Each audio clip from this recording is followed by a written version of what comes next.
आपके पास 10 का नोट है।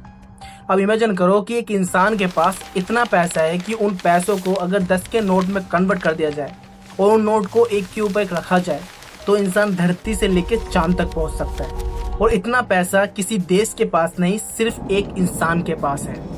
हम सब जानते हैं कि एलोन मस्क कितना अमीर है, लेकिन प्रॉब्लम यह है कि हम सब उसकी दौलत को समझ नहीं सकते, क्योंकि जब नंबर्स की बात लाखों करोड़ों में हो तो समझना आसान होता है, लेकिन जब वही नंबर्स बिलियन और ट्रिलियन में पहुंच जाए तो दिमाग काम करना बंद कर देता है। अब इससे हम लोग ये समझ सकते हैं कि एलोन मस्क ट्रिलियन तो है, लेकिन आखिर उसके पास कितनी वेल्थ है। ये समझने के लिए हम लोग आज उसके पैसे को किसी ऑब्जेक्ट से कन्वर्ट करके देखेंगे और जानेंगे कि आखिर एलोन मस्क के पास कितना पैसा है। इस वीडियो के एंड तक आप समझ जाओगे कि ट्रिलियन बनना कितनी बड़ी बात होती है। जून 2026, एलोन मस्क की एस्टिमेट नेटवर्थ $1 ट्रिलियन। अब इसका मतलब क्या होता है, इसको एग्जाम्पल समझते हैं। अगर हम लोग 1 मिलियन सेकंड पीछे जाते हैं तो सिर्फ 11 दिन पीछे जाएंगे, और अगर 1 बिलियन सेकंड पीछे जाते हैं तो सिर्फ 31 साल पीछे जाएंगे।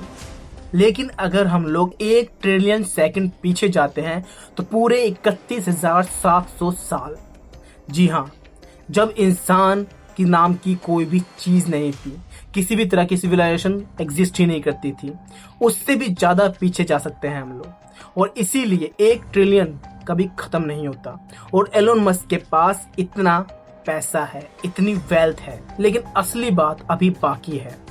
अब मान लो कि एलोन मस्क के पास जितनी भी दौलत है, हम लोग उसको एक 10 के नोट में कन्वर्ट करते हैं। मशीन चलती रहेगी, नोट बनते रहेंगे, नोट निकलते रहेंगे, निकलते रहेंगे और निकलते रहेंगे। उसके बाद हम लोग एक एक नोट को एक के ऊपर एक रखना स्टार्ट करते हैं। शुरुआत में सब नॉर्मल लगता है, पहले टेबल क्रॉस होगा नोट की गड्डियों से, उसके बाद रूम क्लोज होगा, उसके बाद बिल्डिंग, उसके बाद हमारा कुतुब मीनार, और फिर एक स्टैक 1 किलोमीटर पार हो जाता है।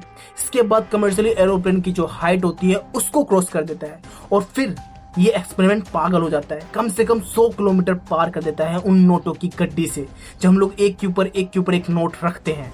इसी तरह से ऑफिशियली स्पेस की शुरुआत हो जाती है।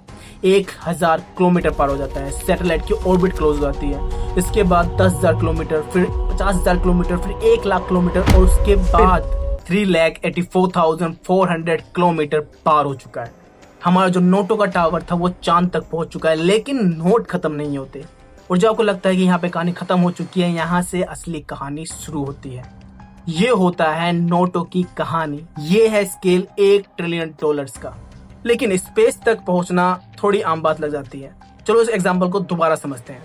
अब हम पैसों की जो गड्डी है उसे एक शेप देते हैं, पिरामिड का शेप। वही पिरामिड जो 4500 साल पहले बना था। इजिप्ट में गीजा के पिरामिड्स बनाए गए थे। ह्यूमन हिस्ट्री का सबसे ग्रेटेस्ट इंजीनियर में से एक। मिलियन ऑफ स्टोन्स, हजारों वर्कर्स लग गए थे, 20 साल की मेहनत, और रिजल्ट गीजा का पिरामिड। 138 मीटर ऊंचा पिरामिड। आज भी दुनिया उसे देखकर हैरान होती है। लेकिन अगर एलोन मस्क के पैसों को 10 के नोट में कन्वर्ट करने के बाद 10 के नोट का एक पिरामिड बना दिया जाए तो क्या होगा? तो क्या वो पिरामिड गीजा के पिरामिड से भी ऊंचा होगा? इमेजिन करो, हिस्ट्री का एक वंडर और एक इंसान की वेल्थ एक दूसरे के सामने खड़े हैं, और दोनों लगभग सेम स्केल पर हैं। यानी आप समझ सकते हो कि अगर एलोन मस्क के पैसे को 10 के नोट में कन्वर्ट कर दिया जाए तो वो इजिप्ट के पिरामिड से भी बड़ा पिरामिड बनाता है। अब यही होती है एक ट्रिलियनर की सच्चाई समझना। यही होती है कि आखिर एक ट्रिलियनर इतना बड़ा स्केल कैसे हो सकता है। लेकिन यहाँ पे सवाल उठता है कि आखिर एलोन मस्क इतना अमीर बना कैसे? कुछ लोग कहते हैं विजन। जब दुनिया पेट्रोल कार में बिजी थी तब टेस्ला ने इलेक्ट्रिक का फ्यूचर दिखाया। जब प्राइवेट रॉकेट्स बनना इम्पॉसिबल था तब स्पेस एक्स ने रॉकेट्स लॉन्च कर दिए।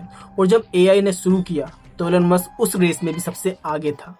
यानी दूसरी थ्योरी है टाइमिंग, सही आइडिया, सही वक्त और सही मार्केट।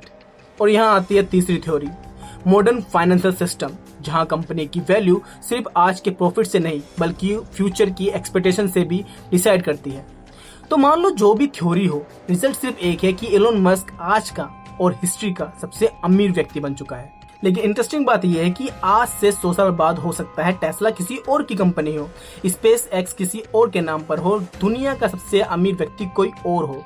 लेकिन लोगों को ये चीज जरूर याद रहेगी कि किसी की वेल्थ को समझने के लिए हम लोगों को नोटों की गड्डी बनानी पड़ गई थी, नोटों का टावर बनाना पड़ गया था, उसके बाद भी उसकी वेल्थ बच रही थी। हम लोग चांद तक पहुंच गए थे। कि वेल्थ को समझने के लिए हम लोगों को एक टावर करना पड़ गया जो चांद तक गया था। हम लोगों को एक पिरामिड बनाना पड़ गया, लेकिन उसके नोट खत्म नहीं हुए। ये एक याद रखने वाली बात होती है कि आखिर कोई व्यक्ति इतना अमीर कैसे हो सकता है। तो मैं आपसे एक सवाल पूछता हूँ कि अगर आप कल सुबह उठते हो और आपको पता चलता है कि आप दुनिया के सबसे अमीर व्यक्ति बन चुके हो, तो आप सबसे पहले क्या करोगे? कमेंट बॉक्स में जरूर बताना। और अगर आपको ये जानना है कि कृष्ण जी की जो द्वारका थी वो असल में थी या नहीं थी, तो आप मेरी अभी लेटेस्ट वीडियो जाकर देख सकते हो।